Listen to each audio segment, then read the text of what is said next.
What is up, guys? Welcome back to Wild Rift University, and I'm Thing1, and we have an awesome video for you today. So this video, basically... Welcome to Wild Rift.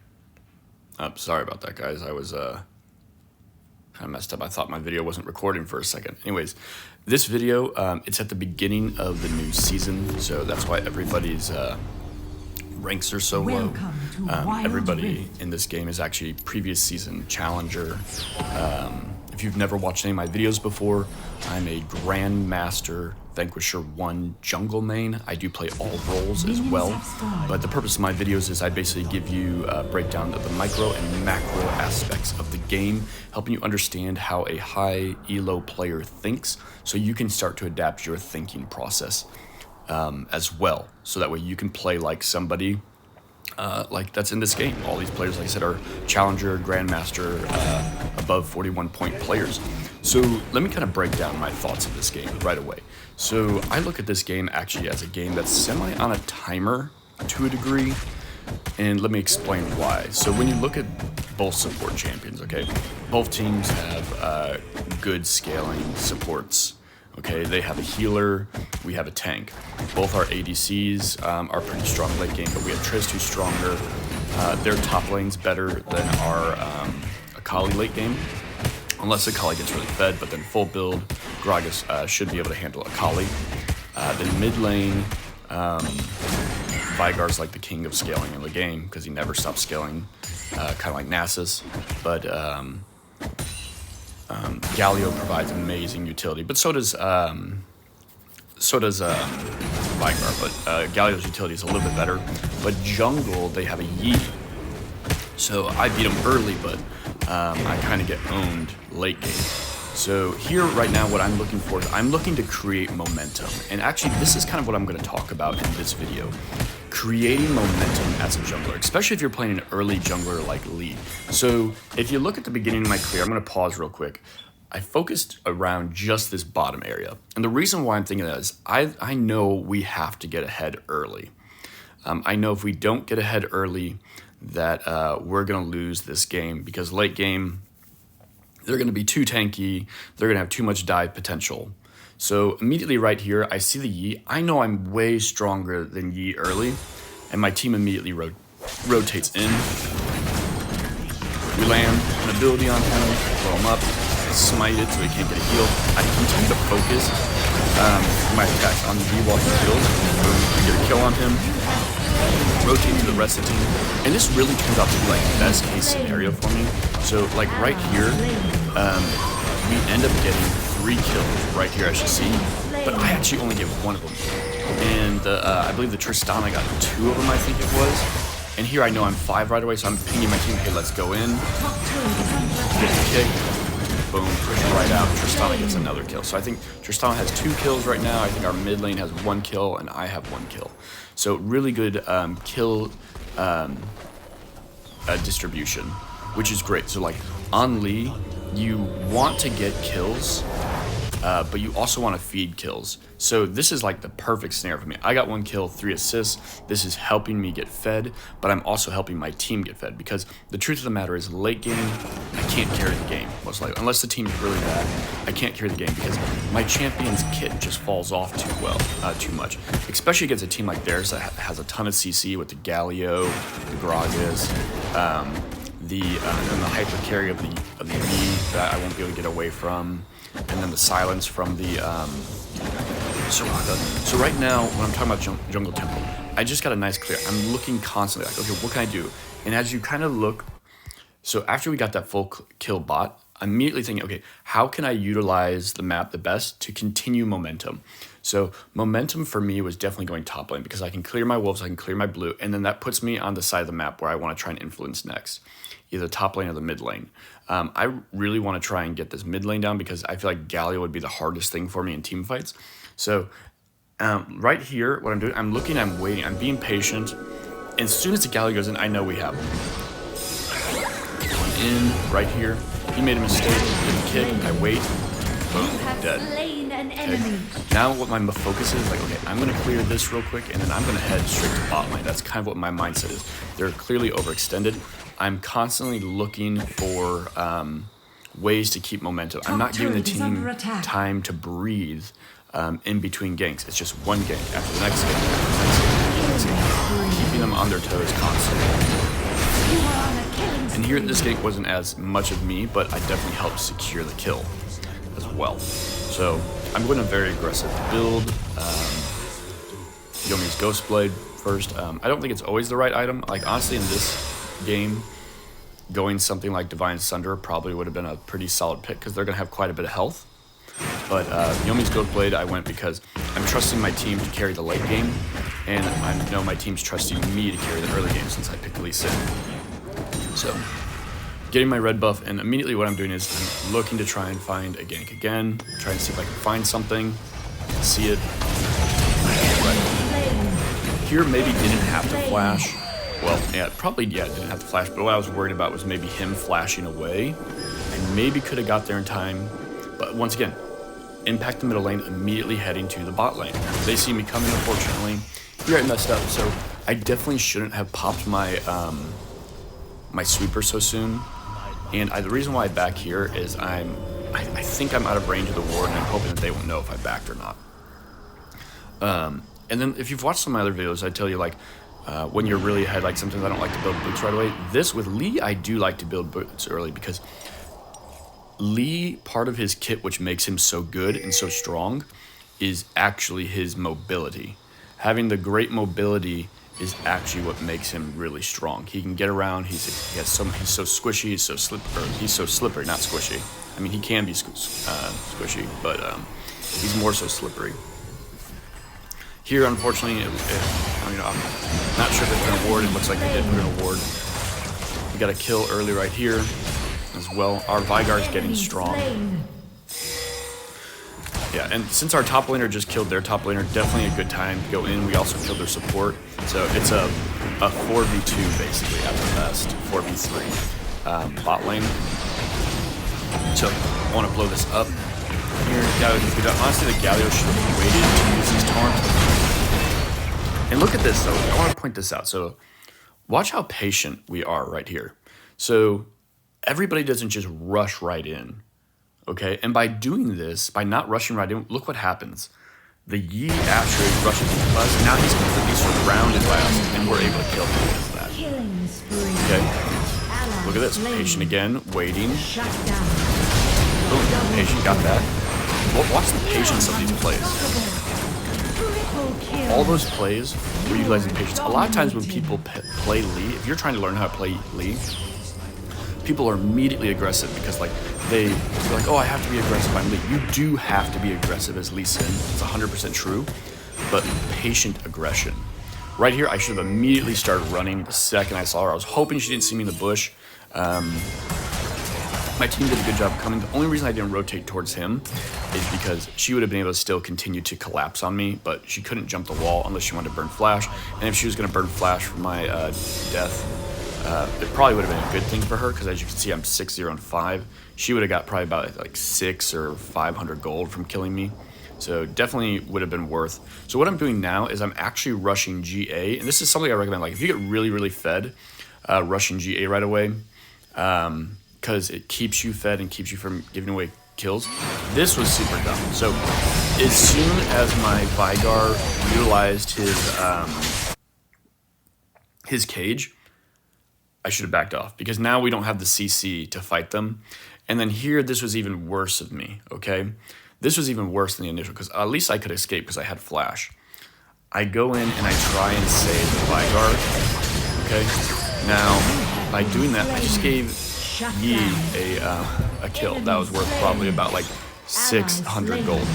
Now, the Veigar did have ult. The Veigar should have immediately ulted the Yi as soon as he went on top of me when I tried to save him. But honestly, I should have let the Veigar die. And I also shouldn't have started that fight as soon as the Veigar placed his cage. So that was kind of like a really big misplay by me. That's a throw. And I put that on probably the most dangerous champ to actually get that kill as well. Because Yi is basically going to be the champ that's going to basically destroy our whole team. Because the only person that can really stop him is the Nautilus late game. So it was definitely a really bad play by me. Here, just once again, continue to place punishment on the map, pushing a lane immediately, then pushing straight over to the Rift Herald. I'm constantly trying to create pressure. With all my movements, I'm looking, where does this bring pressure to the lane? Yes, I'm looking for kills, but as you can see, I'm constantly putting pressure on the map, different sides of the map, trying to keep the team guessing where I'm going to be as much as possible. Here, I want to break the top side. If you've watched my videos before, I love breaking the top side of the map. I'm going to pause it just to kind of explain why.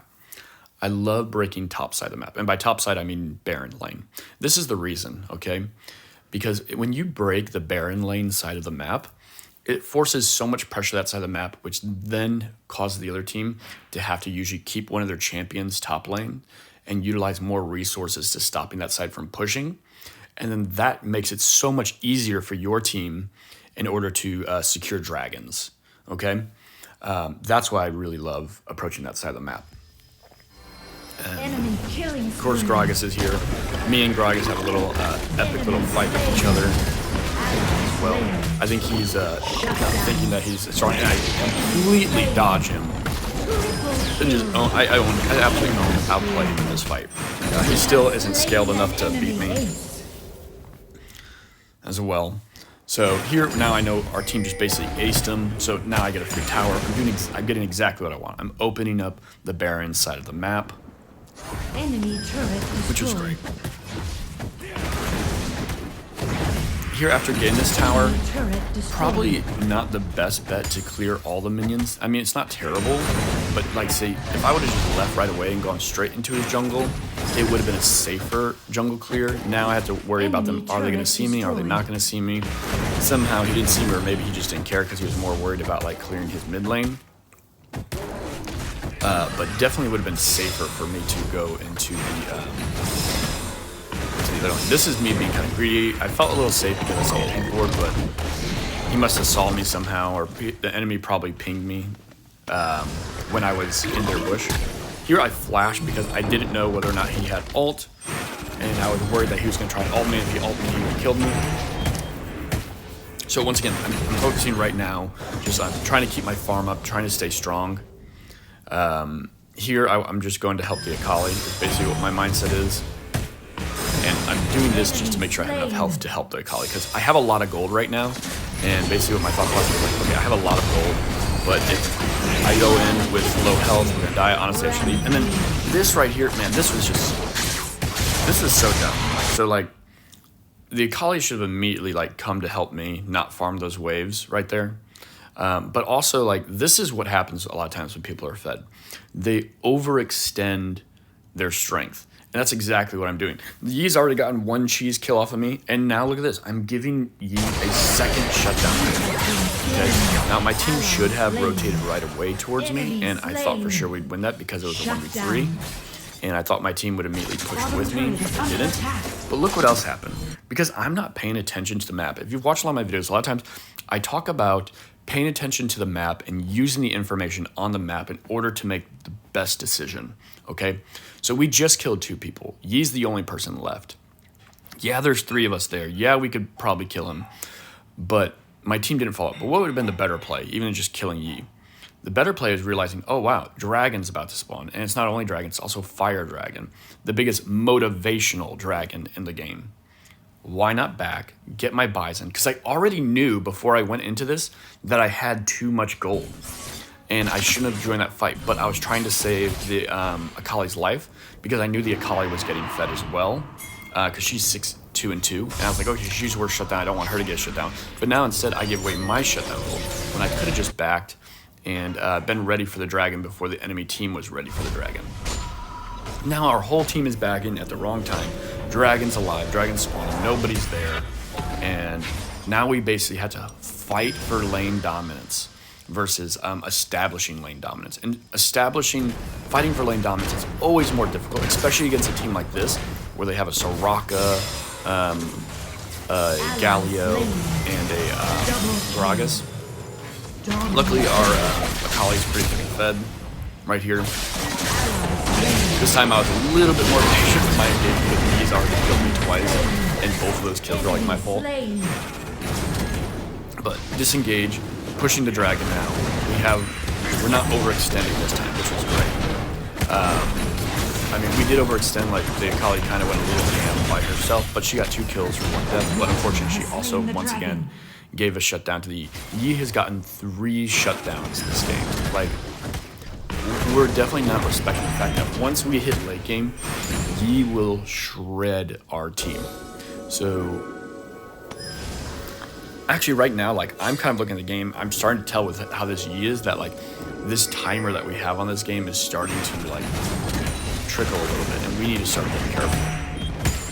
Because I'm realizing, like, okay, we're blowing people up, but, like, the Yi's really strong. The Yi's really strong, and we really can't kill him without 2 people.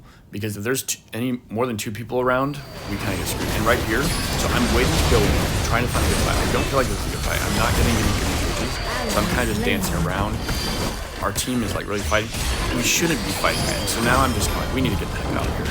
I re-go in because I'm trying to hopefully hope maybe by some miracle I can save life. Can't, but I end up blowing my ult for no reason.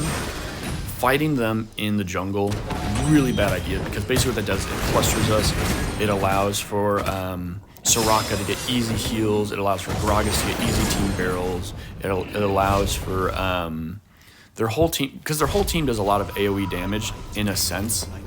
Yi's S1 does a lot of AoE damage. So we're basically allowing them to just blow us up with their AoE. Our team's a little bit more single target. I mean, we do have some AoE with the Veigar. A little bit of AoE with the Triss as long as her bombs on somebody. But their team does massive AoE damage in comparison to us. So, like, fighting in the jungle is not the right decision, like, at all. Here I see the Gragas going down, so I'm heading down there. Honestly, though, it shouldn't be me heading bot lane. I kind of have to, though. It should be the Akali, but I can't. The Akali's dead. The Nautilus going bot lane probably would have been better as well. Here, honestly, he outplays me. I could have had him, but, like, played this really bad. Basically, misdodged, like, so many of his skill shots. And that's why I kind of, like I said, as you can see, the game is rotating a little bit. Like, the Yi's starting to get kills. I can't really want to do on the Gragas anymore. The game, like I said, is on a timer. Their gold lead is starting to shrink. It's because of team comp. And our team is better early, but their team fight is way better than ours. So the only way that we'll continue to win is if we outsmart them. Luckily, like I said, the Akali is fed, so she's able to help with the execute damage of people. But if the Yi plays right, he can definitely still outplay the Akali with his S1. And as you see, now the Yi is on a rampage. He's 9, 6, and 2. So I'm kind of thinking in my mind, okay, we're kind of throwing this game right now. And what is my thought process on, like, how are we going to end this game? How are we going to end this game? We need to find a good pick on somebody and then gain an advantage, take Baron, and try and get an inhib tower to create more pressure. That's kind of like what my thought process is. Because if we just keep doing these little skirmishes that we're doing right now and not taking objectives, we're about to get outscaled in team fights.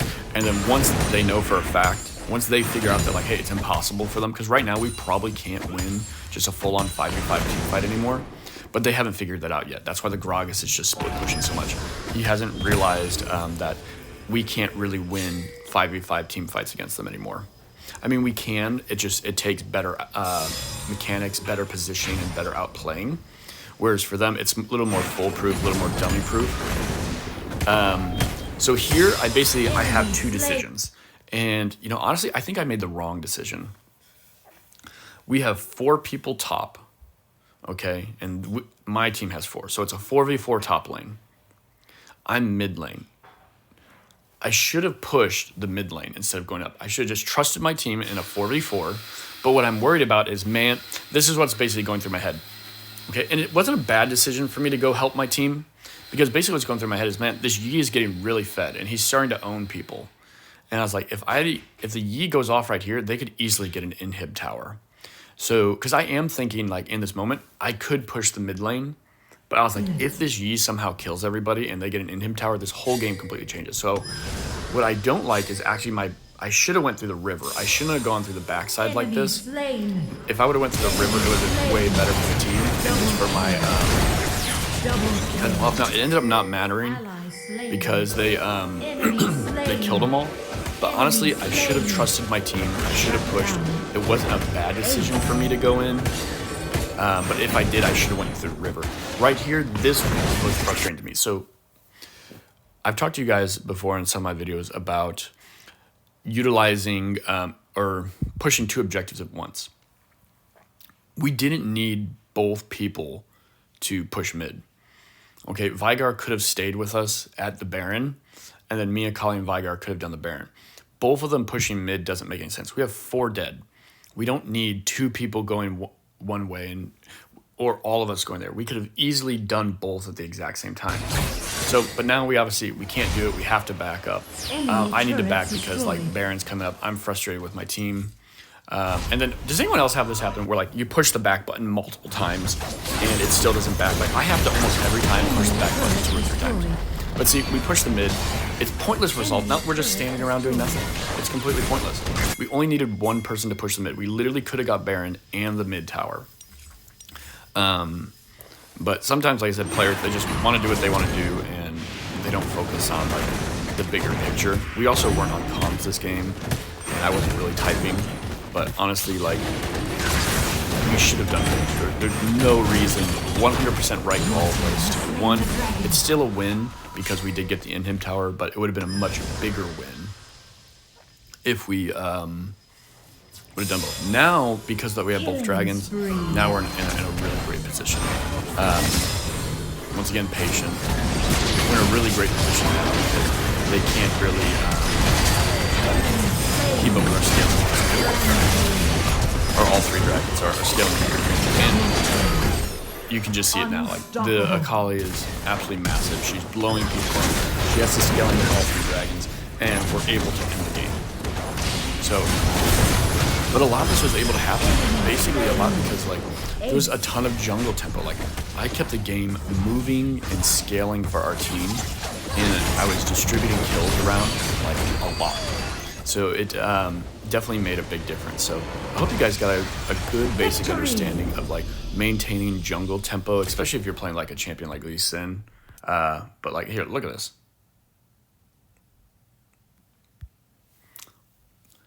I mean, if you paid attention to any of the kill counts at the beginning, like it was primarily just me getting kills. Everybody else was kind of low. But because I distributed kills so well, like everyone on my team ended up being pretty stinking fed. Even though it just started with me carrying the early game. Because our team's a pretty late game team. Akali's pretty strong all the time. But for the most part, not super strong at the... I mean, she is strong all the time. I don't really know what I'm saying. She's not like crazy strong late game. She does fall off a little bit. But the rest of our champions are really strong late game besides me. Their whole team's pretty strong late game also. But we definitely outplayed them. We outmaneuvered them. We snowballed our lead in a way that they couldn't come back. And luckily, we also had enough late game champions to where even if they were coming back, it made it harder. And honestly, I think they should have grouped sooner. If they would have grouped sooner when they were starting to come back, they would have come back as well. Pretty good team fight participation on the board. It could have been better. But overall, really good game. Thanks, guys, for watching the video. I hope you learned something. Thanks for coming back to Wild Rift University, and I look forward to talking to you guys in the next video. Bye.